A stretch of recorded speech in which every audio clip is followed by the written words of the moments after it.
Hey, you awesome folks! Thanks for taking this journey of discovery with your guide, Keith Haney. You're listening to the Becoming Bridge Builders podcast, your favorite podcast for everything from racial reconciliation to education innovation, justice reform, and leading change in the 21st century. This podcast is for people who love to be challenged with difficult topics, but want practical solutions to solve these challenging issues. Becoming Bridge Builders makes change possible. Each week on the podcast, Keith invites innovative thought leaders to share how they are building bridges in their area of expertise. You will hear breakthrough ideas and concepts that are changing the world. He's featuring guests who are best-selling authors, leaders at Microsoft, entrepreneurs, leading educators, professors, lawyers, and so many more. Listen in to learn how you can be the bridge to the change you are seeking. My guest today is Sally Raymond. She's a practicing, long-time marriage and family therapist in Southern California. She's a speaker, author, and passionate, devoted expert on the topics of life and healthy growth, suicide, and relationships. With 6 other therapists, she co-founded Children's Paths Programs, a nonprofit dedicated to help children attain their passion and potential. She's also a founding board member of Freedom for Youth, a nonprofit dedicated to ending the school-to-prison pipeline for at-risk youth. Annually a pro bono by teacher invitation, Sally leads 8-week leadership intensives and high school classes where students learn to speak, listen, and intentionally analyze critically, and know how to provide honest, emotional, resonant, helpful feedback. She's one of 4 principals featured in the Dialogue Project, an award-winning full-length documentary film dedicated to organically reviving a sense of resonance in community and public places. Since her son's suicide in 1991, while being licensed as a psychotherapist, Sally has directed the precise psychological insights and skills unavailable any earlier to her as a mother toward reverse engineering what in John's life experience culminated in such a tragic last choice. The task has taken her as many years as she's lived, and now her book is out, expressly written to help others thrive at any age and to avoid the kind of pitfalls John fell prey to. Her new book is available on Amazon, The Son I Knew Too Late, a guide to help you survive and thrive. We welcome Sally to the podcast. Well, Sally, welcome to the podcast. How are you doing today? I'm doing great. So Feeling good to about have you on. Yeah, I'm so honored to be here. Thank you so much for this opportunity, Keith. Yeah, my pleasure. I love to ask my guests this question to get a chance to know you a little bit better. What's the best piece of advice you've ever received? Wow, that's a great question. Oh my goodness, there's so many. I think for me, it was a month. The best advice I got was about a month after my son committed suicide at 23. I got a cold call one day. I was in a horrible state. I was absolutely demolished. I got a cold call from a woman who said, "You don't know me, but I know about your son. And I'm a psychic, and I have something incredibly important to tell you, but I won't tell you over the phone." She said, "You'll have to come to my home." I live in Sedona, Arizona, which was about 10 hours away. And she said, "I'll give you a free reading, but you must come to my home." And at that point, I would do anything. And so my boyfriend had to drive because I was unable to drive. I was too upset. And anyway, she brought me into her home, and she's had these giant crystals, north, south, east, and west, each one a different color. And we sat in the middle between of them in her living room, and she started talking. And I don't remember everything, but what I do remember, and I'll never forget, is that she said, "Your son came on earth, did what he needed to do, and left. But," she said, "you and he share the same reason for being on earth. He finished his part, you'll finish the rest." And I had no idea what she meant then. But 30 years later, I do now. Wow. And I'm on it. But what I want to say here is that every single person who lives does their part on earth. And it's up to the survivors to finish the work. You know, we're all half through. It will be passed on to the next generation or the people who survive to finish the job. And we're here to finish that job. And I think that's just the truth for every single person. So that's the best advice I ever got, I think. That's amazing.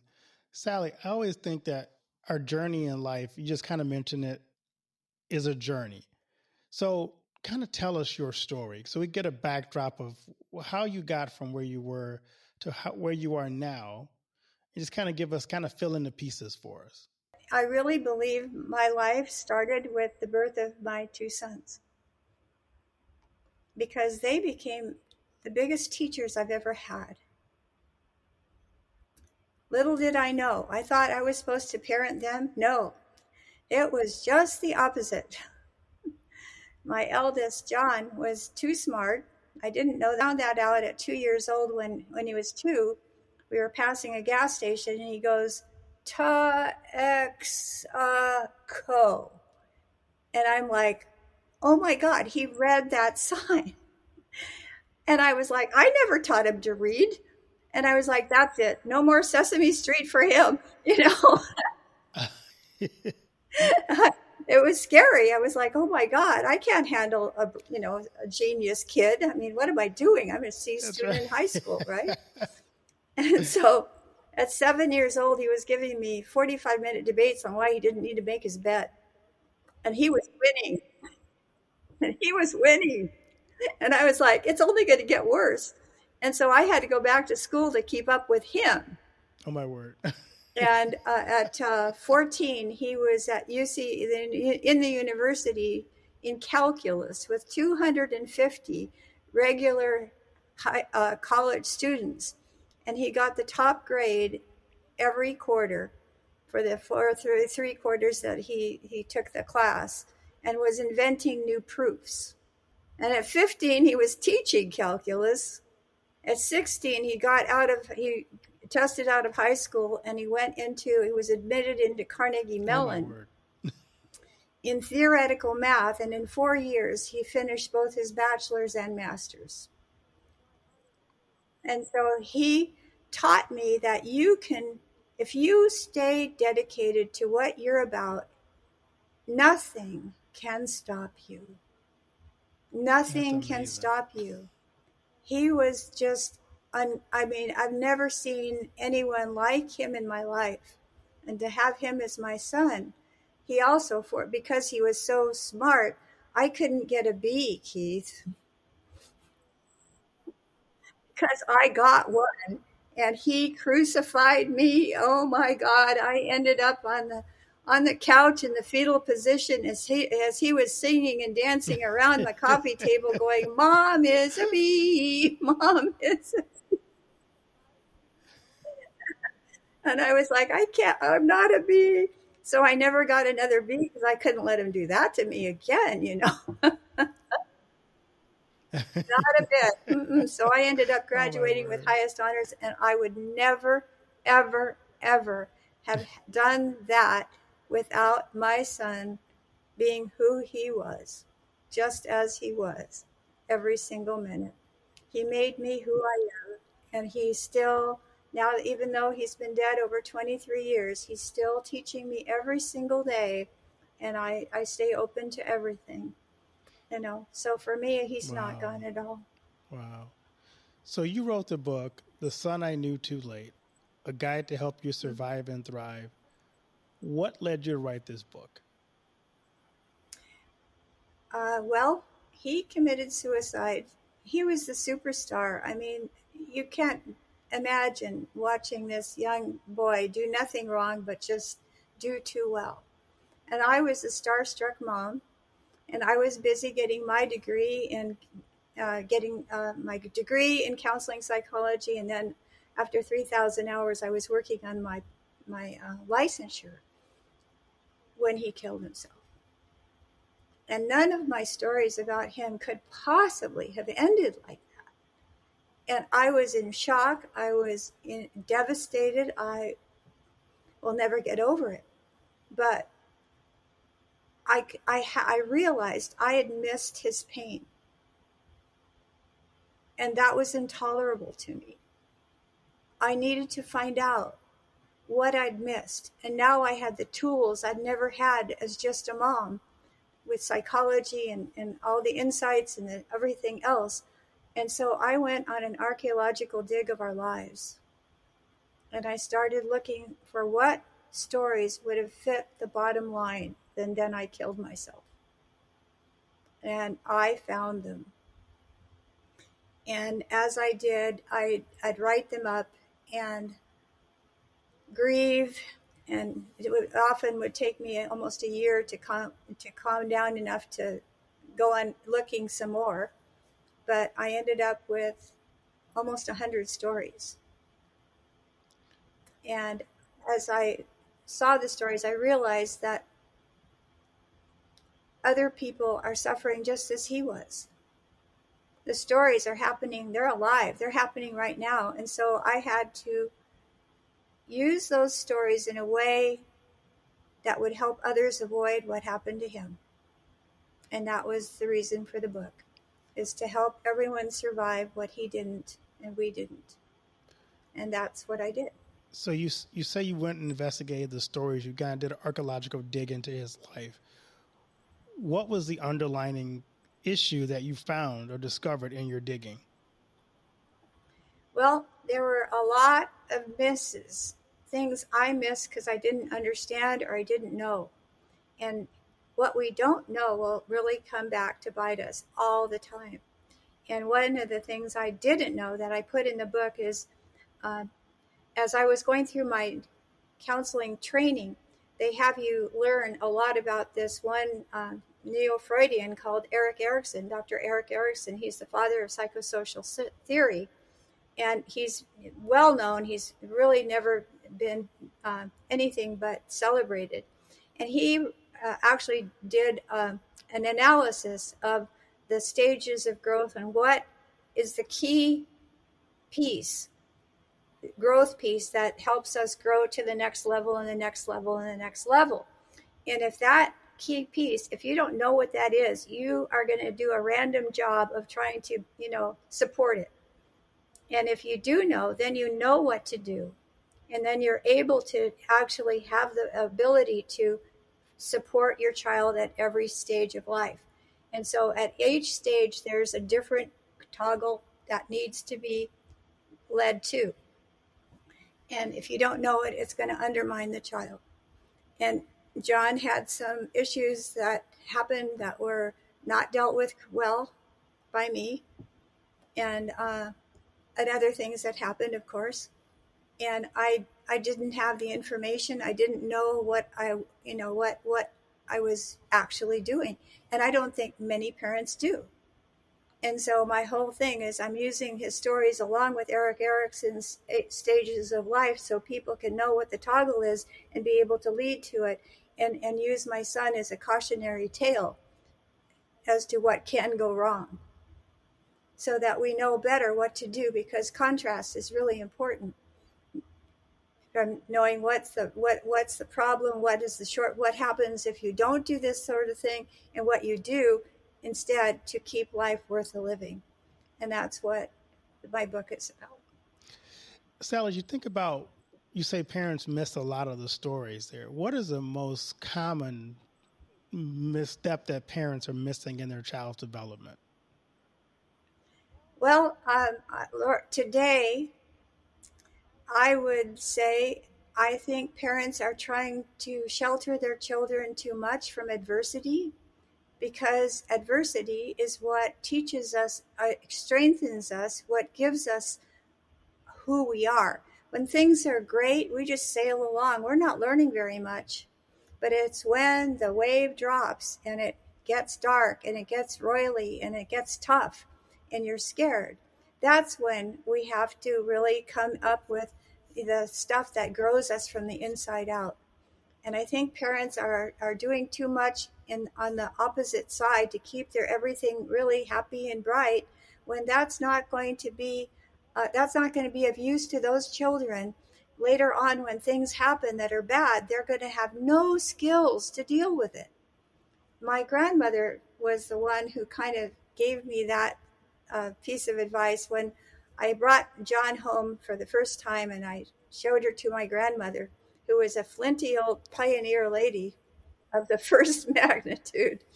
And she just said, well, she said, let me tell you what to do.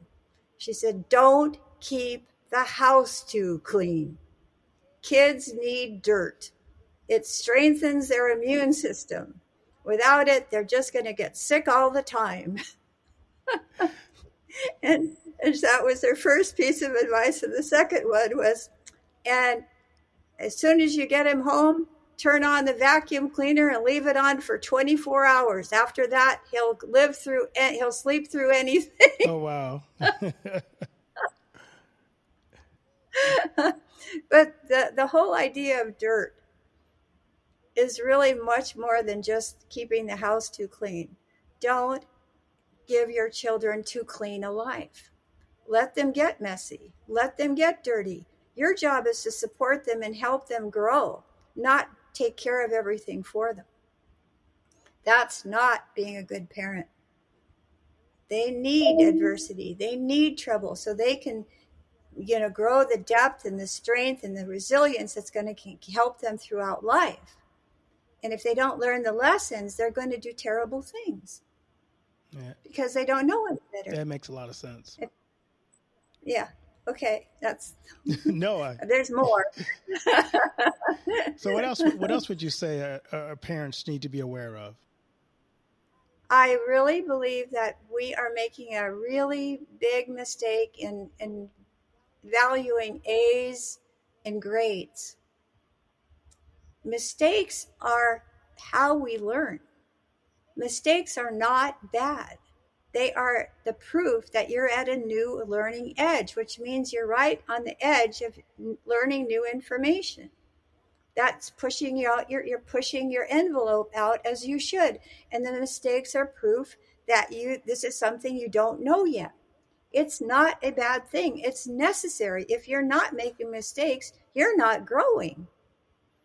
And we have this horrible fear and hatred and all this going on about negativity about mistakes when they're required for growth. And so I really want to stress to people, just help your child deal with it and say, you're going to learn it, you'll get this. And don't do it for them. Let them own their own growth. Let them own the hardship trying to get through. You can give them clues, you can help them along, but the most you can do is reinforce them and say, I know you can do this. It's just you're at a new learning edge and you're just about to learn some more. And the most important part of learning is perseverance. If you just hold on and keep trying, you'll break through. And you'll break through the next barrier and the next one and the next one. And that's what makes you such a success. I like that. I noticed in your bio that you've got a lot of things that you started and developed. Tell us about the Children's Path program. I was really fascinated by this.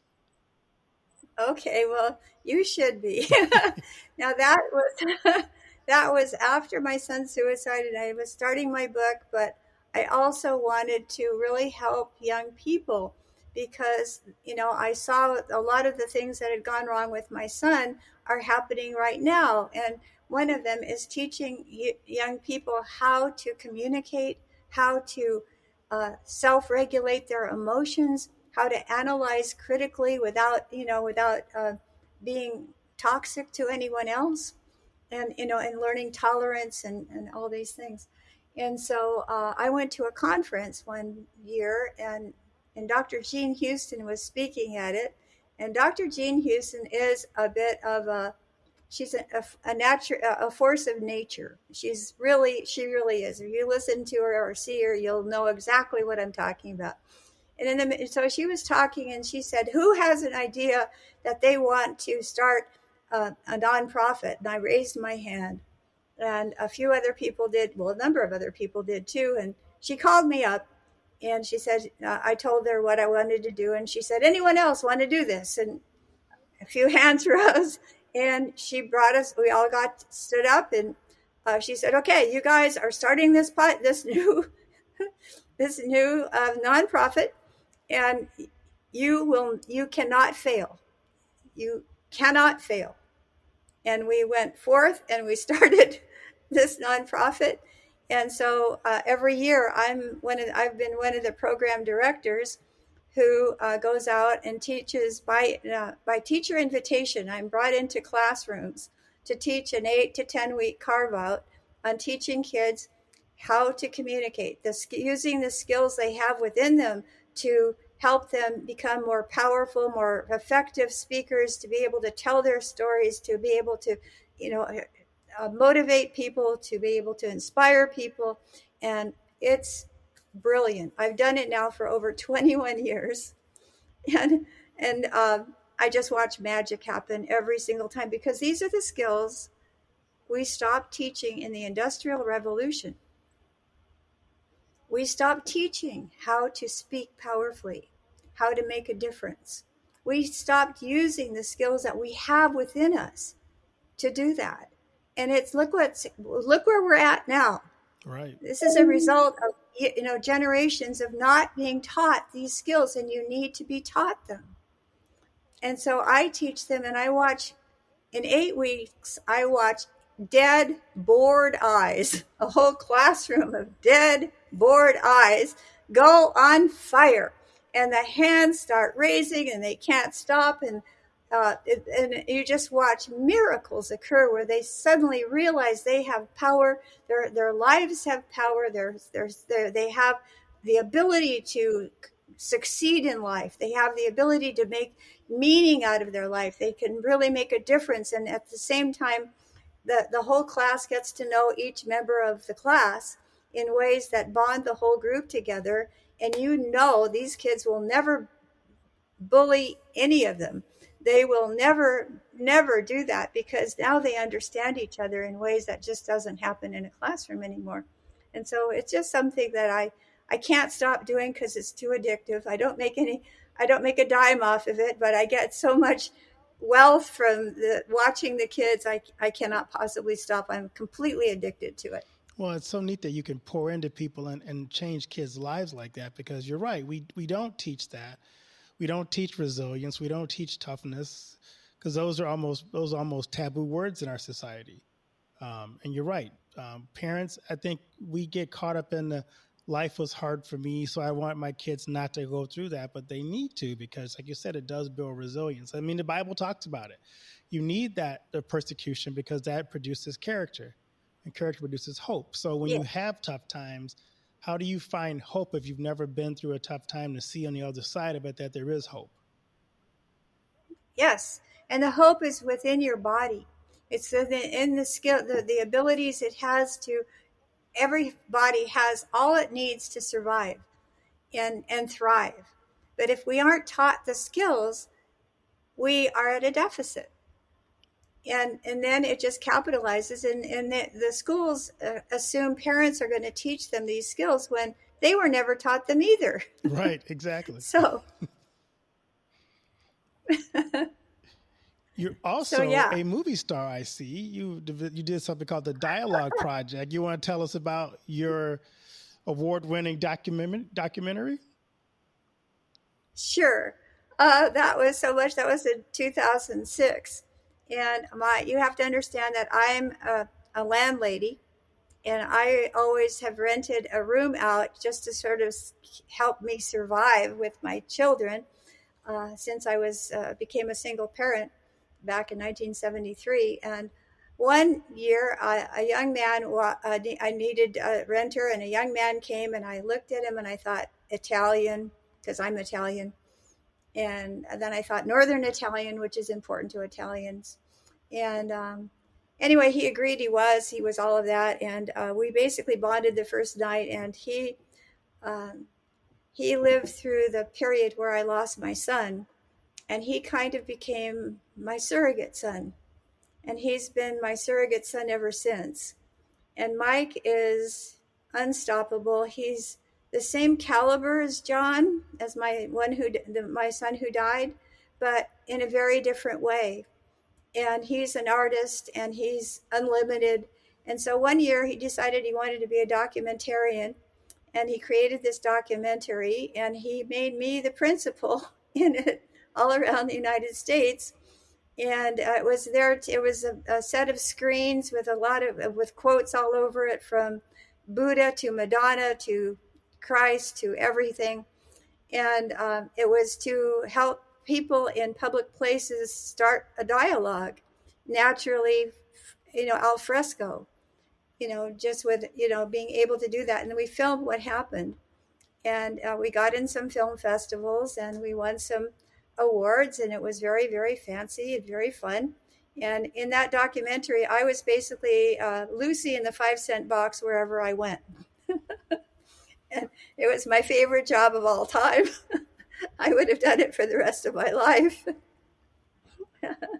And because I was meeting people in a moment of their lives that you never knew what was going to happen.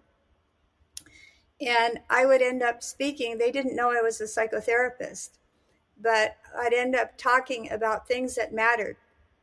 And a lot of times people talking to me would be talking about suicide or very difficult things that they're going through. And because I was a therapist, I could really, match them and speak with them and work with them on that. And what they didn't realize is that behind them, people were forming in lines around us, behind them, because all listening in, because it was a conversation that mattered. And it was so delightful. And of course, that wasn't what my surrogate son wanted to film. He didn't film me, but that's what that was my piece that didn't get in the film. But it was a miracle to see, that you could be an ad hoc therapist anywhere if you just got a table and sat down somewhere and started talking to people. Yeah, it's people, they really do miss that. I think that the dialogue and the conversation, especially with a kind soul who listens to their situation in life. We don't do a lot of listening. We do a lot of talking today in society, but not a lot of listening. We do a lot of judging, yes. Keith. A lot of judging we do too. a lot of judging, and that is not that's not a smart animal thing. That is not a smart animal thing. You listen, you learn. That's smart. You be curious, you be tolerant, you be open. You will learn, and then you'll be so much more effective. But anyone who snap judges is missing 99% of the information. Yeah, exactly. So you have done so much, Sally, with your life post your son's suicide. I am curious, as you think about this particular season of your life, what are you excited about? I feel like I'm just beginning my life, Keith. I'm 80 years old. I'm going to be 81 in July. It's terrifying. But honestly, I believe that I'm just beginning to hit my stride, that I have a lot to say now, that I've been working with because of what happened to my son, and of course my other son too, I haven't been able to talk about, but he also has been an incredible teacher, and everything has taught me. And now it's time. I see the world falling apart. I see a lot of divisiveness and hate that I never really saw so much before. And it all needs to be addressed. And I don't think that we have the skills today to be able to do that. But I know what we're missing. And I see that happening in my classroom every single year I teach. And I know that it will work. And so I'm starting a podcast with a beautiful young Indian girl, a Hindu. And we are going to teach social emotional skills in a podcast to the world. And so it's going to be a one-room classroom of all ages and all nationalities and all cultures and all colors. And we're going to really teach everybody how to get along and how to communicate effectively and it's going to be great. What's the name of your podcast? Conscious Conversations. All right. And has it already come out, or is it coming out? No, it's coming out. We are getting corporate sponsors, and I've got the curriculum all set up, and we're on fire. So you have a launch date? No, I don't know. I'm going to talk to her tomorrow, and I imagine she's going to give me one, because she's really the marketing expert. I'm not. I'm just a psychotherapist. I don't know how to make money. She does. So give us the name again, so we'll be looking for it when it comes out. I sure will. So you said the conscious. What's it again? The name of the podcast going to be? Conscious Conversations. All right. We'll be looking for that. Thank you. So, Sally, I love to ask my guests this question. You talked about in the beginning of our conversation about the message you got from the psychic about everybody has a mission to do and a assignment to complete. As you think about yours, what do you want your legacy to be? Okay, well, that's really a good question. On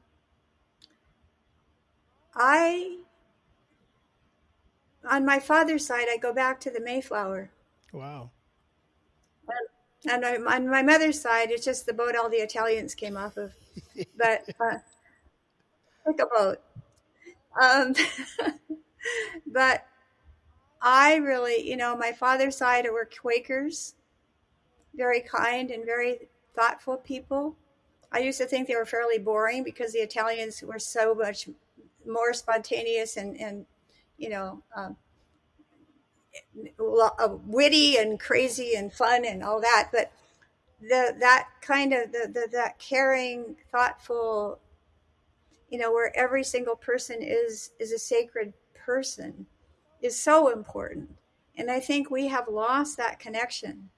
And I really want to remind people that this nation was founded on the idea of, freedom, justice, and liberty for all. That every single one of us is that special, precious thing from God. And we were born perfect in His eyes, as we are.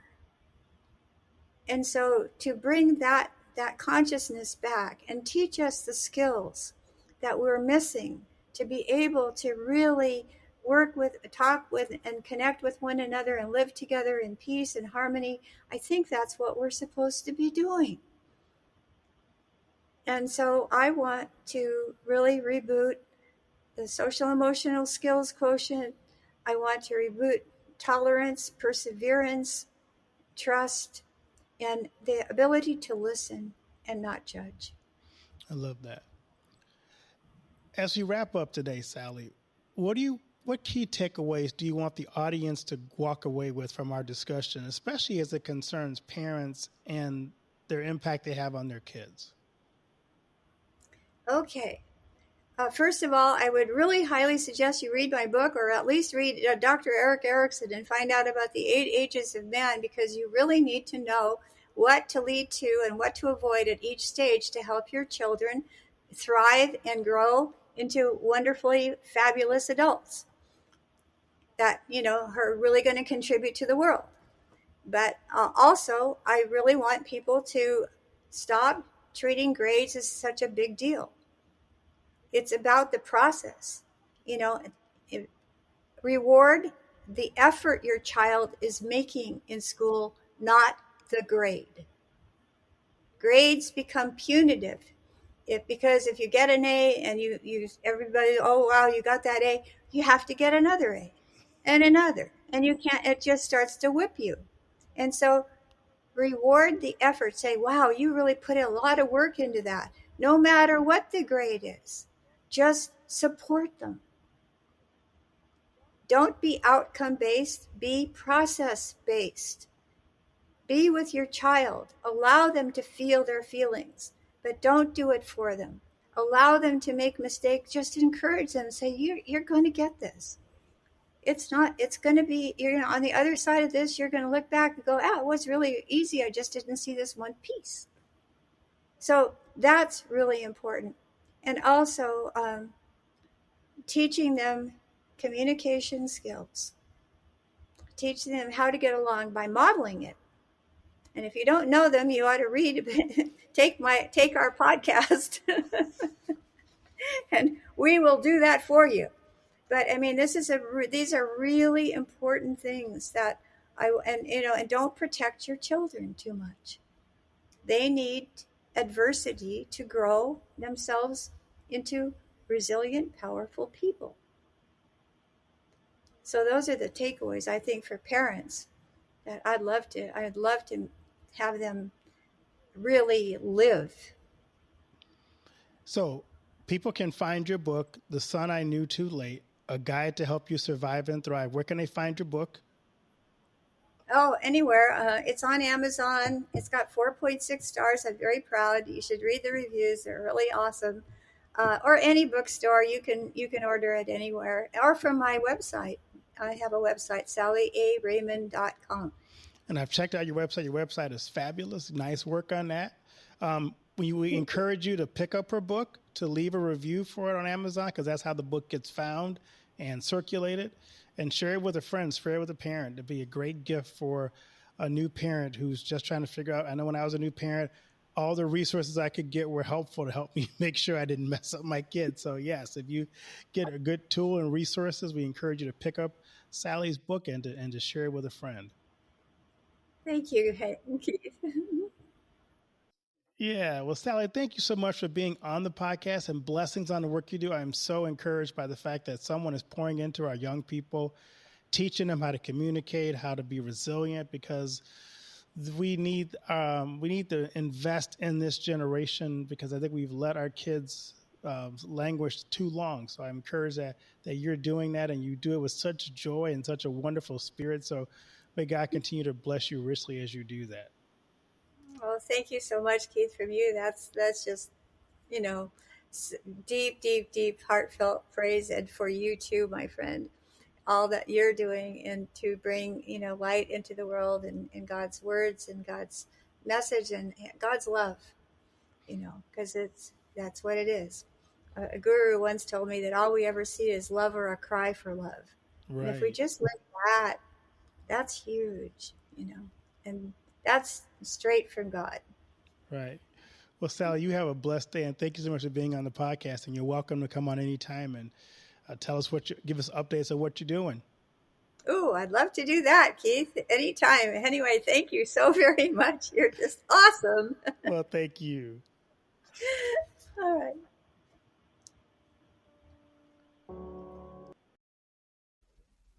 Do you know that most entrepreneurs hit a revenue ceiling and have no idea why? They're working harder, spending more money, running more ads, but revenue stays flat. My friend Dr. Noah St. John calls this the invisible break. He's giving our listeners a free revenue ceiling audit to help you see what's really holding you back. You'll get a free 30-day membership to NoahBot, giving you access to Dr. Noah's 30 years of experience to help you reach your next level. But hurry, because there's only 50 available this month. So if you're tired of being stuck at the same revenue level and want to finally break through, get your free revenue ceiling audit at drnoahvault.com in the affiliate link that'll be listed in the show notes. Thanks for listening to Becoming Bridge Builder. If you enjoyed this episode and want to help support the podcast, please subscribe and share it with others. Post about it on social media or leave a rating and review. To catch all the latest from me, you can follow me on Instagram at @BKeithHaney and on Getter and Twitter @RevHeadpin. Thanks again, and tune in next time.